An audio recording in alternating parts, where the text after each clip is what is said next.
Hey everyone, and welcome back. Today we're diving into the world of Textero AI. It's one of those tools that promises to make academic writing a breeze, and, well, we wanted to see if it lives up to the hype. There's definitely been a lot of buzz around AI writing lately, especially with ChatGPT taking the spotlight. And anytime a new tool pops up, it's natural to wonder, is this the one? Is this going to change the game? Right. And for students especially, anything that could make writing papers easier is bound to get attention. So we dug into a recent review from academyhelp.net.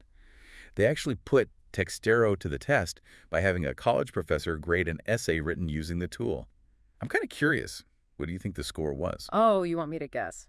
I'm going to go out on a limb and say maybe a 70 out of 100. Pretty close. It actually got a 75.11. Not bad for a robot writer, right? Yeah, not bad at all. What were its strengths and weaknesses, though? It seems Textero is a whiz with words. The review said it aced spelling, grammar, and vocabulary.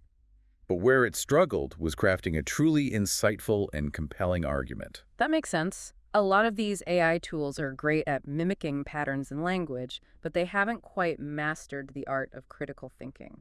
Yeah, it's like it knows how to string words together correctly, Yeah. but it's missing that human touch, that spark of originality. And that's a crucial point, isn't it? Because a good essay isn't just about perfect grammar and spelling. It's about engaging with the topic thoughtfully, presenting fresh ideas, making a convincing argument.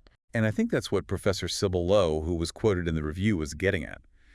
She pointed out that the essay, while technically well-written, felt a bit impersonal, like it lacked a certain depth, kind of like a student who memorized the textbook but couldn't quite connect the dots during an exam. Precisely. It highlights this interesting tension in AI development. On one hand, you have this incredible ability to process information and produce human-quality text.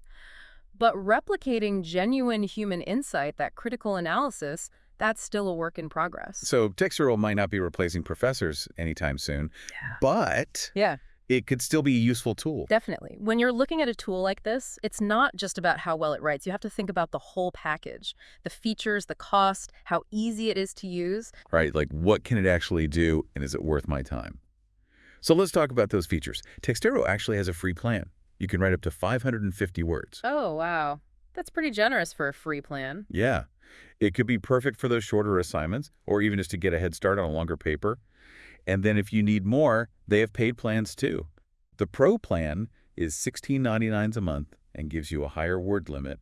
And then there's the Unlimited plan. I mean, the name kind of speaks for itself. Right? Unlimited words. That sounds dangerous. Right. But also amazing for those really big research papers. Exactly. Oh, and here's something I thought was really cool about the paid plans. They unlock some bonus features, like summarizing and outline creation. Now, those are features that could really save students some time. I know. Imagine having Textero wrangle all your research into a neat outline. That would be a game changer for organizing your thoughts before you even start writing. Right. But there is one thing that surprised me. Textero doesn't have a built-in plagiarism checker. Really?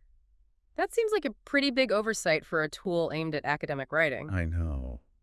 Especially with all the concerns around AI and plagiarism these days. You'd think they would have made that a top priority. Exactly. But anyway, moving on, let's talk about the user experience. Because what good is a tool if it's a nightmare to use? The review mentioned that Textero has a very minimalist design. You basically just dive right in. No lengthy tutorials or complicated menus. I can see how that would be appealing, especially for students who are already juggling a million things. Right. No one wants to feel like they need a degree in computer science just to figure out a writing tool. Exactly. And that minimalist approach is becoming more popular in software design these days.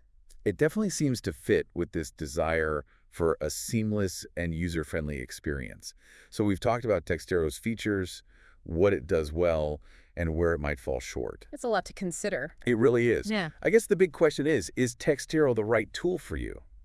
That's what it always comes down to, right? Figuring out what works best for your needs. For some students, Textero could be a great starting point. Like a first draft assistant. Exactly. It can help you brainstorm, polish your grammar, maybe even tackle those shorter writing assignments. It's like having a really smart grammar checker and brainstorming partner all rolled into one, but you're still the one in control. Exactly. AI tools like Textero are just that, tools. They can assist, they can make things easier, but they can't replace your own critical thinking, your insights, your ability to connect the dots.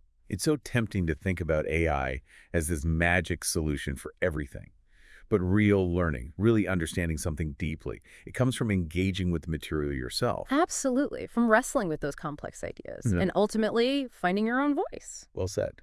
Well, that about wraps up our deep dive into Textero AI. We hope you found this exploration insightful and that it gave you some things to think about. Remember, as AI writing tools become more integrated into our lives, it's important to use them strategically and ethically. Keep exploring, keep learning, and we'll catch you on our next deep dive.